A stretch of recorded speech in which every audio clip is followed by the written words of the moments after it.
Whenever we have a conversation about nuclear energy, the first thing everyone says is, well, what about Chernobyl? What about 3 Mile Island? What about some third thing? Like every single time, it's just the immediate go-to response. As if the oil and gas industry doesn't have their own disasters. You know, for example, the BP oil spill, everybody knows about that one. Ruining the entire ecology of a large section of a body of water that we are still recovering from. And then, of course, we have the Deepwater Horizon, where 11 people died, and it was actually the single most toxifying event in human history.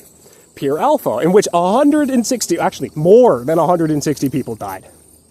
And then, of course, you got things like the Texas City explosion, and, you know, the fact that fracking causes earthquakes and your tap water to be set on fire.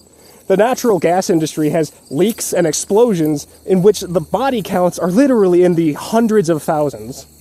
And all of it toxifying the environment in the process. It's easy to fearmonger about something when you take a couple of individual events and basically like scream about them at the top of the lungs. But the thing about nuclear energy is the fact that most of the tragedies are actually single events, split up over decades or centuries. Whereas the oil and gas industry has just as many absolutely horrible destructive events that have happened, and significantly more. While also constantly toxifying and reducing the quality of life of people on a broad general scale, which is something that nuclear doesn't do if we are properly responsible. We can contain nuclear waste. We don't really have a way to contain fossil fuel emissions.